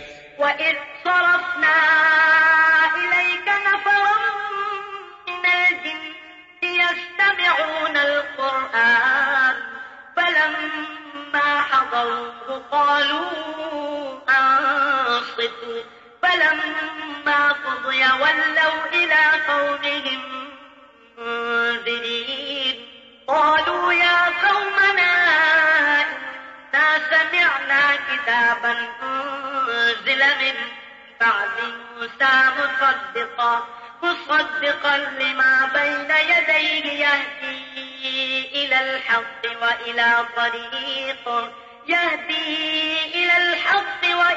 طَرِيقٍ مستقیم. اللہ کے نبی نماز پڑھے اور جن آئے، اتنی جنات آئے. دوسری جگہ قرآن کہتا ہے وَأَنَّهُ لَمَّا قَامَ عَبْدُ اللَّهِ يَدْعُوهُ كَادُوا يَكُونُونَ عَلَيْهِ لِبَدًا. اللہ فرماتے ہیں کہ جب حضرت محمد مصطفیٰ میرا بندہ میری عبادت کے لیے کھڑا تھا، ایسے وہ گر رہے تھے جیسے لپٹ رہے ہوں. حضرت عبداللہ ابن مسعود فرماتے ہیں واللہ ان کی کثرت کی وجہ سے مجھے محمد عربی بھی نظر نہیں آتے تھے اور ان کے سر ایسے نظر آتے تھے، چھوٹے چھوٹے سر ہیں، لیکن اتنی مخلوق ہے ان کی حد و حساب کوئی نہیں کہ کتنے لوگ ہیں. اور اس کے بعد جب حضور قرآن سے فارغ ہوئے تو اسلام لائے اور انہوں نے کہا کہ یا رسول اللہ ہم نصیبین کے جن ہیں. ہم تو اس بحث میں تھے کہ وجہ کیا ہو گئی کہ آسمانوں پہ ہمارا جانا رک گیا ہے. انا لا ندری اشر ارید بمن فی الارض ام اراد بهم ربهم رشدا. ہمیں تو پتہ کوئی نہیں. پہلے ہم باتیں سنتے تھے، ملائکہ کی باتیں سن کے اپنے کاہنوں کو بتلاتے تھے، لیکن سب پہرے لگ گئے. ہم اسی ڈھونڈنے میں نکلے تھے، لیکن آپ کا چہرہ دیکھ کر قرآن سننے کے بعد ہمیں بالکل یقین ہے کہ آپ اللہ کے سچے نبی ہیں. مہربانی کر کے ہمیں مسلمان کریں. حضور کے ہاتھوں پہ جناب اب سینکڑوں ہزاروں جن مسلمان ہو رہے ہیں. اللہ نے ایک جانب سے تسلی کی محمد مصطفیٰ لا تحزن، غم نہ کریں، فکر نہ کریں. اگر مکے والے مسلمان نہیں ہوں گے تو میری کوئی ایک مخلوق تو نہیں ہے، میرے پاس تو اور مخلوق بھی موجود ہے. اگر یہ اسلام نہیں لائیں گے تو آپ کے اسلام کو بھی نقصان ہو جائے گا، ہم اور قوم بھیج دیں. اب یہی میں عین ہی شدت کے اور تکالیف کا دور ہے کہ عین اللہ تبارک و تعالیٰ کی رحمت جوش میں آئی کہ اپنے نبی کی تسلی کے لیے، اطمینان قلب کے لیے اور تطمین کے لیے کہ میرے مدنی کا رات اور دن جو ہے ستم میں گزر رہا ہے اور تکالیف میں گزر رہا ہے، پریشانیوں میں گزر رہا ہے، تو یہاں غم و اندوہ کی آخری حد ہے اور وہاں میری رحمت کے فیصلے، اللہ کی رحمت قیامت کے فیصلے ہو رہے ہیں کہ ہم نے اپنے نبی کو تسلی بھی دینی ہے اور اپنے نبی کو اپنے قدرت کی آیات بھی دکھلانی ہے اور آپ کا شان بھی بلند کرنا ہے. اور اللہ کی تقدیر نے اسراء اور معراج کا فیصلہ کیا، کیونکہ اب یہ وہی دن ہے جس میں میرے مدنی کو معراج ہوتا ہے، جس کا پہلا حصہ اسراء ہے اور دوسرا حصہ معراج ہے. زندگی باقی تو بات باقی انشاءاللہ. وما علینا الا البلاغ. برادران اسلام، محترم بھائیوں، عزیز نوجوانوں، سیرت پاک کے سلسلے میں کچھ عرصے سے یہ سلسلہ دروس جاری ہے اور ہم نے سیرت مبارکہ کے کچھ حصے، کچھ احوال، کچھ حالات پڑھے، بیان کیے اور سنے. تو جب حضور صلی اللہ علیہ وسلم کے لیے مکہ کی سرزمین تنگ ہو گئی تو آپ طائف تشریف لے گئے. طائف والوں نے بھی استقبال کے بجائے بڑا شدید رد عمل ظاہر کیا. حضور صلی اللہ علیہ وسلم کے بدن مبارک کو زخمی کیا. صفحائے طائف نے حضور صلی اللہ علیہ وسلم پہ آوازیں کسے، آپ کے پاؤں مبارک خون سے بھر گئے. اسی عالم میں پھر حضور صلی اللہ علیہ وسلم واپس سرزمین حرم مکہ مکرمہ کو لوٹے تو آپ کے لیے یہ دن جو تھے بڑے شدید ہموم اور غموم کے دن تھے. ایک طرف حضور صلی اللہ علیہ وسلم پر یہ پریشانیوں کا اور دکھوں کا عالم تھا، عام الحزن تھا. معاونین وفات کر گئے، مساعدین کے پاس اتنی قوت و طاقت نہیں کہ وہ دشمنوں کا مقابلہ کر سکیں، اور اللہ کے نبی اللہ کی دعوت کے لیے ہر وقت بے چین ہیں. تو اللہ کی قدرت اپنے فیصلے فرما رہی تھی کہ اللہ نے ایک فیصلہ فرمایا کہ اپنے نبی کے لیے اسراء اور معراج، تاکہ ایک تو حضور کی شان میں اور زیادہ بلندی ہو، دوسرا حضور صلی اللہ علیہ وسلم کا اطمینان قلب حاصل ہو اور آپ کے غموں کا بداوا ہو. اور پورے عالم پر یہ چیزیں جو ہیں جب آشکارا ہوں گی تو پھر انہیں شان محمد مصطفیٰ صلی اللہ علیہ وسلم کا علم ہوگا. اور ساتھ ایک گنا تسلی تھی کہ میرا مدنی صرف مکہ اور طائف سے آپ گھبرا رہے ہیں کہ یہ آپ کا ساتھ نہیں دے رہے، ہم تو پوری دنیا کو، آسمانوں کو بھی آپ کے مسخر کرنے والے ہیں. یہ تو چھوٹے سے شہر ہیں. تو اللہ کی تقدیر نے آپ کے اسراء اور معراج کا فیصلہ. اب یہ بات یاد رکھیں کہ عام طور پر ہمارے ہاں انڈو پاک میں لفظ معراج ہی زیادہ استعمال ہوتا ہے، حالانکہ حضور صلی اللہ علیہ وسلم کا یہ سفر مبارک جو ہے اس کے دو حصے، ایک حصہ جو ہے وہ اسراء ہے اور ایک حصہ مبارک جو ہے وہ معراج ہے. اسراء کا معنی ہوتا ہے سیر، اور خاص طور پر وہ سیر جو رات کے کسی حصے میں کی جائے اس کو کہتے ہیں اسراء. کیونکہ عرب میں، محاورات عرب میں کچھ کلمات ایسے ہوتے ہیں جو کسی خاص وقت کے ساتھ تعلق رکھتے ہیں، ورنہ سیر کا لفظ تو سیر ہے، لیکن جب عربی میں اسراء کا لفظ سیر کے معنی میں معنی یہ ہوتا ہے کہ رات کی تاریکی میں یا رات کے کسی حصے میں جو سفر کیا جائے اس پر سیر کا اطلاق. اسی طرح پورے قرآن مقدس میں آپ نظر ڈالیں گے تو جہاں جہاں آپ کو لفظ اسراء ملے گا، جیسے یہاں فرمایا اسریٰ بعبدہ لیلا، سبحان الذی اسریٰ بعبدہ لیلا من المسجد الحرام الی المسجد الاقصی. اسی طرح اللہ نے حکم دیا تھا حضرت لوط علیہ السلام کو، وَاسْرِ بِأَهْلِكَ، کہ اپنے بچوں کو، اپنے گھر والوں کو لے کے رات کو آپ چل پڑیں. تو ایک تو یاد رکھیں کہ میرے آقا سرکار دو عالم، رحمت دو جہاں، سیدنا محمد الرسول اللہ صلی اللہ علیہ وسلم کا جو قصہ معراج ہے اس کے دو حصے ہیں. ایک حصے کا نام ہے اسراء اور ایک حصے کا نام ہے معراج. اسراء کا معنی یہ ہے کہ مسجد الحرام سے مسجد اقصی تک، یعنی مکہ سے شام تک، بیت المقدس تک، یہ اسراء. پھر بیت المقدس سے آسمانوں پر لے جایا گیا، یہ معراج ہے. اسراء سیر سے ہے اور معراج جو ہے وہ عروج سے. عروج کا معنی بلندی، بلندیوں پر جب لے جایا گیا تو اسی کو کہا جاتا ہے معراج. ایک بات تو آپ یہ ذہنوں میں رکھ لیں. دوسری بات یہ یاد رکھ لیں کہ ابتدائے زمانے سے لے کر، یعنی صحابہ کے دور سے لے کر آج تک جتنے علماء ہیں ان میں یہ مسئلہ بڑا ہی مختلف ہی ہے، اور اس میں زیادہ سے زیادہ دو جماعتیں ہیں. ایک جماعت کا تو یہ خیال ہے، اس لیے کسی کو برا نہیں کہنا چاہیے. ایک بات ہمیشہ دماغوں میں رکھ لیں کہ جب اس مسئلے میں صحابہ کے بھی دو گروہ ہو جائیں تو وہ دونوں حق پہ ہوتے ہیں، اس لیے ہم کسی کو برا نہیں کہنا، کیونکہ صحابہ حضور نے فرما دیا ہے کہ تاروں کی مانند ہیں، ستاروں کی مانند ہیں. فَبِأَيِّهِمْ اقْتَدَيْتُمْ اهْتَدَيْتُمْ، تم نے کسی کا بھی دامن پکڑ لیا تو کامیاب ہو جاؤ. اور یہ ہمارا ایمان ہے کہ صحابہ سچے ہیں، صدوق ہیں، عدول ہیں. وہ اپنی طرف سے کوئی بات نہیں کہتے جب تک کہ انہوں نے حضور صلی اللہ علیہ وسلم سے کوئی بات نہ سنی.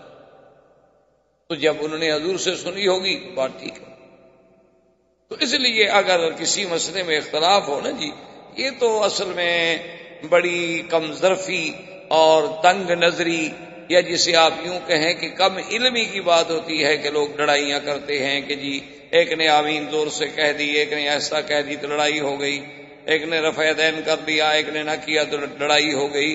تو یہ حالانکہ علمی لوگ ایسی باتوں سے بڑا دور ہوتے ہیں، اور نہ ہی یہ مسائل جو ہیں کوئی لڑائی کے ہیں، بلکہ یہ تو علمی مسائل ہیں، علمی تحقیقات کے تقاضا رکھتے ہیں. تابعین میں بھی یہ قول رہے، صحابہ میں بھی یہ جماعتیں رہیں رضی اللہ تعالی عنہم اجمعین. اور دراصل اللہ نے اپنے محبوب کے ہر عمل کو قیامت تک جو زندہ رکھنا ہے تو اللہ نے کچھ ہر عمل کے لیے ایک جماعت پیدا کر دی جو حضور کی سنت کو قائم کر کے چلی جا رہی ہے اور قیامت تک چلی جائے. یعنی حضور پاک نے فاتحہ پڑھی، فاتحہ پڑھنے والی بھی جماعت قیامت تک موجود. حضور نے یہ بھی ارشاد فرما دیا کہ بھی جن کا امام ہے امام کا پڑھنا کافی ہے، وہ بھی لوگ موجود ہیں، اس حدیث پر بھی عمل ہو رہا. حضور صلی اللہ علیہ وسلم نے رفع یدین فرمایا اور نی بھی فرمایا، تو دونوں پر عمل کرنے والے قیامت تک موجود ہیں.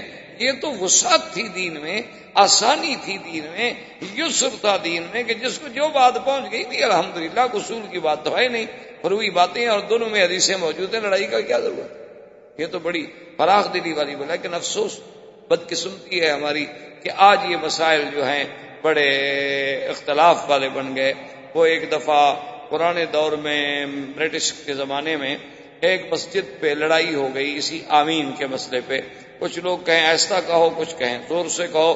لڑائی ہو گئی، لوگ زخمی ہو گئے، کیس ہوا، مقدمہ ہوا. بہرحال وہ جب جج کے پاس گیا تو جج نے دونوں وہ جھگڑنے والے جو تھے نا دونوں کو سزا دے دی.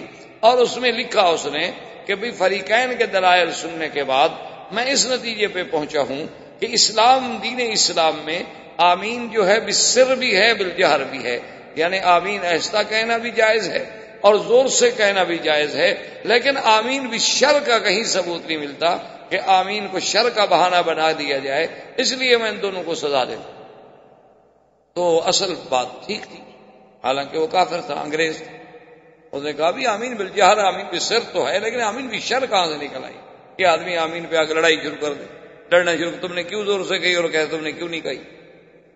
اسی طرح معراج کے مسئلے میں بھی یاد رکھیں ہمیشہ کہ اس میں بھی دو قول ہیں جو بڑے بڑے قول ہیں، اور دونوں طرف صحابہ ہیں، دونوں طرف تابعین ہیں، دونوں طرف ائمہ محدثین ہیں، ائمہ مجتہدین ہیں، اور اللہ ان کی قبروں پہ کروڑوں رحمتیں فرمائے. کسی کے بارے میں کبھی دل میں ذرا سا بھی برائی کا خیال نہ لیں، یہ ہمیشہ یاد رکھیں، ورنہ ان کا تو کچھ نہیں بگڑے گا، ہمارا خاتمہ ٹھیک نہیں رہے. جب اللہ کسی سے ناراض ہوتا ہے تو اس کو اپنے بزرگوں کا دشمن بنا دے.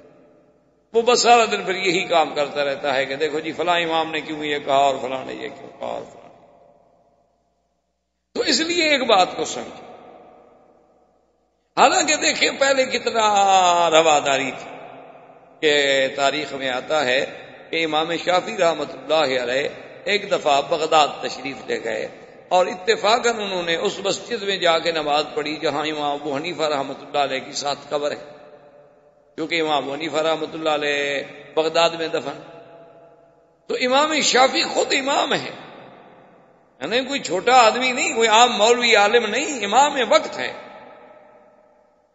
لیکن جب انہوں نے نماز پڑھی تو اس دن رفع دین بھی نہ کیا اور آمین بھی نہ کہا زور سے. حالانکہ یہ تو امام شافعی کا مسلک ہے، رفع دین کرنا اور آمین زور سے کہنا، اور ہر رکعت میں فاتحہ پڑھنا چاہے آگے امام ہو نہ ہو، کسی حال میں بھی. یہ تو امام شافعی کا مسلک ہے. لیکن اس دن آپ نے چپ کر کے رفع دین بھی نہ کی اور آمین بھی زور سے نہ کہی، ہاتھ بھی اوپر نہ باندھے، ہاتھ بھی نیچے باندھ لیے اور نماز پڑھ لی. جب نماز سے فارغ ہوئے تو ان کے شاگرد جو تھے وہ بڑے پریشان ہوئے. انہوں نے کہا کہ ہمارے امام استاد کو کیا ہو گیا، امام نے تو اپنا مسلک چھوڑ دیا. تو سارے جناب دوڑتے ہوئے انہوں نے کہا یا امام یہ کیا ہو گیا، آپ نے کیا کیا؟ ساری زندگی ہمیں فرماتے رہے رفع دین کرو، آمین کہو زور سے، اور آج آپ نے آمین بھی چھوڑ دی، رفع دین بھی چھوڑ دی، اور ہاتھ بھی آپ نے ناف کے نیچے باندھے ہوئے تھے، ہمیشہ ہاتھ آپ سینے پہ باندھتے ہیں، یہ کیا ہو گیا؟ انہوں نے فرمایا استحییت من صاحب ھذا القبر، اس قبر والے بندے سے مجھے حیا کہ اس کے مسلک میں چونکہ یہ چیزیں نہیں ہیں، تو لہذا اگر آج میں اس کے قول پہ عمل کر لوں تو کیا ہو جائے؟ آخر اس کے پاس بھی تو احادیث رسول اللہ ہے، وہ اپنی طرف سے تو کچھ نہیں کہتا، وہ بھی جو کچھ کہہ رہا ہے وہ بھی تو حدیث رسول اللہ سے کہہ رہا ہے. صرف فہم افہام و تفہیم کا فرق ہے نا، کہ ہم نے اس کے معنی کو یوں سمجھا اور اس نے اس کے معنی کو یوں سمجھا. تو افہام و تفہیم میں تو فرق ہو سکتا ہے. 4 آدمی ہم بیٹھے ایک عبارت کا ترجمہ کریں، لازمی بات ہے ہر آدمی الگ ترجمہ کرے گا. یعنی آپ ایک اردو کا جملہ لے کر کسی کو دے دیں، اس کو کہیں گے جی اس کی تشریح کرو، 4 آدمی کو دے دیں، 4 آدمی الگ تشریح کریں گے. اگر مقصود ایک ہوگا لیکن مفہوم ایک ہوگا، لیکن لفظ اور طریق جو ہے وہ الگ الگ ہو. تو یہ ادب تھا، یہ احترام تھا. اور ان کا ایک بہت بڑا مشہور قصیدہ ہے جو انہوں نے امام ابو حنیفہ رحمۃ اللہ علیہ کی شان میں لکھا تھا کہ فلعنت ربنا اعداد رمل. انہوں نے کہا کہ اللہ اس بندے پر جتنے اس کے ریت کے ذرے ہیں نا اتنی لعنتیں بھیجے جو ابو حنیفہ کے قول کو ٹھکرا دے. یہ کہہ دے کہ میں امام صاحب کے قول پہ عمل نہیں کرتا، میرے نزدیک دوسرا قول راجح ہے، لیکن یہ تو نہیں نا کہ کہہ دے کہ وہ غلط تھے اور وہ نعوذ باللہ کوفے کے قصائی تھے اور وہ جاہل تھے اور وہ کچھ نہیں تھے اور وہ یوں تھے اور یوں تھے، ان کو تو حجامت کے مسئلے بھی نہیں آتے تھے اور لوگوں نے امام مان لیا. تو ایسی چیزیں جو ہے نا اس لیے ہمیشہ ذہن میں رکھا کریں، کیونکہ آج کل ہمارے نوجوانوں پر یہ مسائل بڑے سوار ہیں.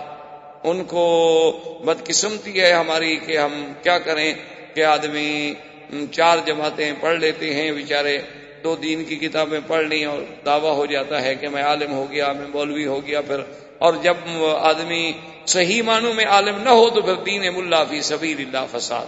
پھر مولوی اسی کو کہتے ہیں کہ جو چپ نہ کرے، کوئی نہ کوئی بات کہتا ہے، صحیح ہو یا غلط. تو اس لیے یاد رکھیں کہ معراج میں اور اسراء میں بھی 2 قول. ایک قول تو یہ ہے کہ یہ اسراء معراج سب حق ہے، لیکن ہے یہ خواب. یعنی حضور صلی اللہ علیہ وسلم نے سیر فرمائی، حضور صلی اللہ علیہ وسلم کو معراج ہوا، لیکن وہ یہ کہتے ہیں کہ بھی یہ خواب، یعنی یہ بیداری کا قصہ نہیں، بلکہ آپ نے خواب میں یوں دیکھا کہ میں یہاں سے چلا اور یہاں گیا اور یہاں گیا اور یہاں. ایک دوسرے علماء کرام صحابہ عظام سلف صالحین کا یہ قول ہے، وہ کہتے ہیں نا یہ واقعہ جو ہے خواب کا نہیں ہے بلکہ بیداری کا ہے، اور صرف روح کو یہ سفر پیش نہیں ہوا بلکہ حضور صلی اللہ علیہ وسلم نے روح مع الجسد اور بیداری میں جاگتے ہوئے آپ نے یہ سب کچھ دیکھا ہے. اسراء بھی اور معراج بھی دونوں حضور صلی اللہ علیہ وسلم کے وجود مسعود اور آپ کے بیداری کے عالم میں روح اور جسد کے ساتھ آپ نے یہ سارا سفر کیا. یہ خواب نہیں. اب اسی پہ غور کر لیں کہ جنہوں نے کہا ہے کہ خواب ہے وہ کیوں کہتے ہیں خواب؟ وہ کہتے ہیں کہ قرآن پاک میں ایک آیت مبارک ہے، قرآن کہتا ہے وَمَا جَعَلْنَا الرُّؤْيَا الَّتِي أَرَيْنَاكَ إِلَّا فِتْنَةً لِلنَّاسِ وَمَا جَعَلْنَا الرُّؤْيَا الَّتِي أَرَيْنَاكَ إِلَّا فِتْنَةً لِلنَّاسِ کہ میرا مدنی صلی اللہ علیہ وسلم یہ جو کچھ ہم نے آپ کو دکھایا ہے ہمارا مقصد ہے امتحان لوگوں کا کہ کیا مانتے ہیں، اتنی بڑی بات بھی مانتے ہیں میرے نبی کی کہ نہیں مانتے۔ تو لفظ ہے رویا، رویا عام طور پر اطلاق ہوتا ہے خواب پہ، قرآن میں لفظ رویا ہے۔ جیسے سیدنا یوسف علیہ السلام نے اپنے ابا سے کہا تھا کہ میرے ابا انی رأیت 11 کوكبا والشمس والقمر رأیتهم لی ساجدین کہ میں نے دیکھا ہے کہ 11 تارے ہیں، سورج چاند ہے اور مجھے سجدہ کر رہے ہیں۔ قال یا بنی لا تقصص رؤیاک علی اخوتک، انہوں نے کہا تھا کہ میرے بیٹے اپنا یہ خواب جو ہے نا کسی بھائیوں کو نہ بتلانا، تو وہاں بھی لفظ رویا ہے، رویا سے مراد خواب ہے۔ یوسف علیہ السلام نے خواب ہی دیکھا تھا، کوئی حقیقت تو نہیں تھی کہ تارے آسمان سے اتر کے سجدہ کر رہے۔ اسی طرح اپنا سیدنا اسماعیل علیہ السلام اور سیدنا ابراہیم علیہ السلام جب تشریف لے گئے منا میں، اور اس وقت اپنے بیٹے، بھائی آسانی سے خاموش تو رہو نا، بات کرنا بھی ضروری ہے پانی کے ساتھ۔ اللہ تبارک و تعالیٰ نے اتنی عقل نہیں دیا کہ قرآن پڑھا جا رہا ہے، مسجد ہے، ہم خاموش رہ لیں، اور باتوں کا شوق ہے سڑک پہ کھڑے ہو کے ساری رات کرتے رہیں، کسی نے آپ کو منع نہیں کرنا۔ لا حول ولا قوت الا باللہ۔ تو اب انہوں نے سیدنا اسماعیل علیہ السلام کو سیدنا ابراہیم الخلیل علیہ السلام نے جب تشریف لے گئے تو کیا کہا تھا قرآن؟ انی ارا فی المنام انی اذبحک فانظر ماذا ترى، انہوں نے کہا ابا جان میں نے تو خواب دیکھا، ابا میرے بیٹے میں نے خواب دیکھا کہ میں تمہیں ذبح کر رہا، اب اس کی تعبیر تمہاری رضامندی کے بغیر تو ممکن نہیں، تم بتاؤ کہ اب میں کیا کروں، بہرحال میرا خواب۔ تو وہاں بھی لفظ رویا ہے، ارا ہے، جس کا مادہ رویا سے ایک ہے تو معنی خواب ہے۔ وہ کہتے ہیں کہ جب قرآن یہ کہتا ہے کہ وما جعلنا الرؤیا التي اریناک، یہ جو رویا ہم نے آپ کو دکھایا ہے یہ بندوں کے امتحان کے لیے ہے، تو کہتے ہیں کہ حضور صلی اللہ علیہ وسلم نے تو خواب دیکھا ہے، یہ رویا ہے، حقیقت تھوڑی ہے کہ آپ زندگی میں جاگتے ہوئے اپنے وجود مسعود کے ساتھ تشریف لے گئے تھے۔ ایک ان کی دلیل اللہ کے قرآن سے یہ، اور دوسری ان کی دلیل ہے ایک حدیث ہے سیدہ عائشہ صدیقہ رضی اللہ تعالی عنہ کہ بی بی عائشہ صدیقہ رضی اللہ تعالی عنہ فرماتی ہیں کہ ما فقدت وجود رسول اللہ صلی اللہ علیہ وسلم عن فراشی، بی بی عائشہ فرماتی ہیں خدا کی قسم میں نے تو حضور کو اپنے بستر سے دور نہیں پایا، یعنی حضور بستر پہ موجود تھے۔ وہ کہتے ہیں کہ جب بیوی کہہ رہی ہے کہ حضور بستر پہ موجود تھے تو حضور آسمانوں پہ کیسے تشریف لے گئے؟ وہ خواب تھا، خواب میں جا سکتے ہیں لیکن اپنے وجود مسعود کے ساتھ تشریف نہیں لے گئے کہ بی بی عائشہ کہہ رہی ہیں کہ میں نے تو حضور کے بدن کو اپنے بستر سے غائب نہیں پایا، حضور صلی اللہ علیہ وسلم بالکل اپنے بستر پہ موجود تھے۔ یہ دوسری دلیل۔ تیسری دلیل ان کی یہ ہے کہ سیدنا معاویہ رضی اللہ تعالی عنہ جو کاتب الوحی ہیں محمد مصطفیٰ صلی اللہ علیہ وسلم، صحابی جلیل ہیں، کاتب الوحی ہیں، اور پھر حضور کے قریبی رشتہ دار ہیں، معاویہ بن ابی سفیان ہیں، اور اس کے بعد پھر حضور صلی اللہ علیہ وسلم کی زوجہ محترمہ ام حبیبہ کے بھائی ہیں۔ وہ بھی ایک روایت فرماتے ہیں، وہ کہتے ہیں کہ جو لوگ یہ کہتے ہیں کہ حضور صلی اللہ علیہ وسلم اپنے وجود مسعود کے ساتھ بیداری میں جاگتے میں آسمانوں پہ تشریف لے گئے، وہ کہتے ہیں بھئی ان کو غلط فہمی ہوئی ہے، بہرحال یہ حضور کا معراج تو ہے لیکن روحانی ہے، آپ کی روح مبارک کو اللہ نے یہ ساری سیریں کرائی ہیں، لیکن آپ کا جسد مبارک جو ہے وہ اس کو ساتھ نہیں بھیجا گیا۔ تو ان کے دلائل یہ میں نے مختصر عرض کر دیا، اور اس کے علاوہ بھی دلائل،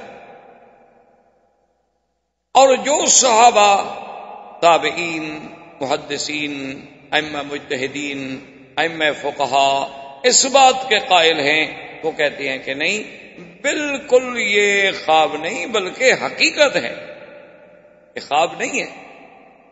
ان کی دلیل یہ ہے کہ جب اللہ نے قرآن میں فرمایا کہ اسریٰ بعبدہ، سبحان الذی اسریٰ بعبدہ لیلا من المسجد الحرام الی المسجد الاقصی، وہ کہتے ہیں کہ قرآن میں لفظ عبد کا اطلاق روح پر کبھی ہوا ہی نہیں، کہ روح ہو اور کہا اس کو عبد کیا ہو، یہ کبھی نہیں ہوا سارا قرآن پڑھ۔ وَأَنَّهُ لَمَّا قَامَ عَبْدُ اللَّهِ يَدْعُوهُ كَادُوا يَكُونُونَ عَلَيْهِ لِبَدًا، اور حضرت عیسیٰ کیا کہتے ہیں؟ قَالَ إِنِّي عَبْدُ اللَّهِ آتانی الکتاب وجعلنی نبیا۔ اللہ فرماتے ہیں وذکر عبدنا ایوب۔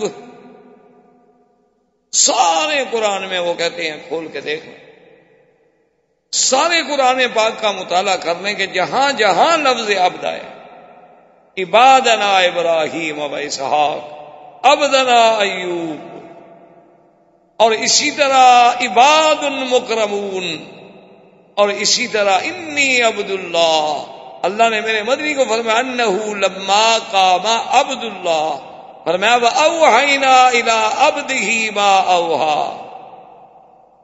جہاں پورے قرآن کو دیکھ لیں وہ کہتے ہیں کہ لفظ عبد کا اطلاق تو کبھی روح پہ ہوتا ہی نہیں، عبد کا اطلاق ہوتا ہی روح مال جسد پہ ہے، تو جب اللہ فرما رہے ہیں کہ اسریٰ بعبدہ تو بات ختم ہو گئی۔ یہاں ہم کیسے سمجھ رہے ہیں کہ وہ روح کا معراج ہے اور روح کا اسراء ہے اور خواب ہے؟ اس لیے وہ فرماتے ہیں کہ نہیں، بالکل حضور سرکار دو عالم رحمت دو جہاں آپ بعین ہی بیداری میں جاگتے ہوئے بالکل بسلامتی ہوش و حواس تشریف لے گئے۔ اور دوسری دلیل ان کی یہ ہے کہ اسریٰ بعبدہ لیلا، ہم نے سیر کرائی اپنے عبد محمد الرسول اللہ صلی اللہ علیہ وسلم کو، کب؟ رات میں۔ تو کہتے ہیں کہ جب خواب کی بات ہو تو پھر رات کی کیا ضرورت ہے کہنے کی؟ خواب تو رات کو دیکھے یا دن کو دیکھے، سوئے میں دیکھے، رات کو دیکھے، اکثر اوقات خواب ہوتے ہی رات میں ہیں، تو پھر اس کی ضرورت کیا تھی اتنی بڑی بات کہنے کی کہ ہم نے رات میں سیر کرائی؟ تو یہ دلیل ہے کہ کوئی سیر کسی کو جاگتے میں کرائی جا رہی ہے کہ ساتھ وقت کا تعین بھی کیا جا رہا ہے کہ وہ سیر دن میں تھی کہ یا رات میں تھی، ورنہ اگر خواب کی بات ہوتی تو پھر اس کے ساتھ لیلن کہنے کی کوئی ضرورت۔ دوسری دلیل ان کی یہ، اور تیسری دلیل ان کی یہ ہے کہ اگر یہ خواب تھا تو پھر مکے والوں کو اتنے شور کرنے کی کیا ضرورت تھی؟ خواب تو کوئی بھی دیکھ سکتا ہے، دنیا کا آدمی۔ خواب تو آپ بھی دیکھتے ہیں کہ ابھی آپ ہندوستان میں ہیں، ابھی آپ اپنے گھر میں بیٹھے ہوئے تھے، آپ بھی خواب دیکھتے ہیں ہندوستان میں رہتے ہوئے کہ یار میں تو مکہ شریف میں طواف کر رہا ہوں، میں عمرہ کر رہا ہوں، اور میں صفا مروہ دوڑ رہا ہوں، میں مدینہ منورہ میں کھڑا ہوں، ریاض الجنہ میں نفلیں پڑھ رہا ہوں۔ یہ تو خواب ہر آدمی دیکھ سکتا ہے۔ خواب میں تو وہ چاہے ایک سیکنڈ میں ہندوستان پہنچ جائے، واپس اپنے ملک آ جائے، ادھر چلا جائے، روح کی سیر تو کوئی مشکل ہوتی نہیں۔ وہ تو کوئی اتنی بڑی اچھمبے کی بات نہیں تھی کہ مکے میں کافر ابو جہل اور سارے شور مچائیں، دیکھو اللہ کا نبی کیا کہتا ہے اور اللہ کا نبی کیا کہتا ہے۔ خواب کی بات ہے، خواب ہر کوئی دیکھتا ہے، اس میں مخالفت یا اس میں اعتراض کرنے کا تو کوئی سوال ہی پیدا نہیں ہوتا تھا۔ تو جب کافروں نے اتنا مخالفت کی تو معلوم ہوا کہ ان کو کوئی چیز مشکل نظر آئی۔ خواب میں تو یہ چیز مشکل ہوتی نہیں، مشکل نظر آئی کہ ایک زندہ انسان 1 مہینے کا سفر رات میں کیسے طے کر لیا، کیسے بیت المقدس پہنچ گئے۔ خواب میں تو وہ بھی پہنچ سکتے ہیں، ہم بھی پہنچ سکتے ہیں۔ احباب کرام، اس کے بعد اب آپ اس مبارک سلسلے کی CD نمبر 10 سماعت فرمائیں۔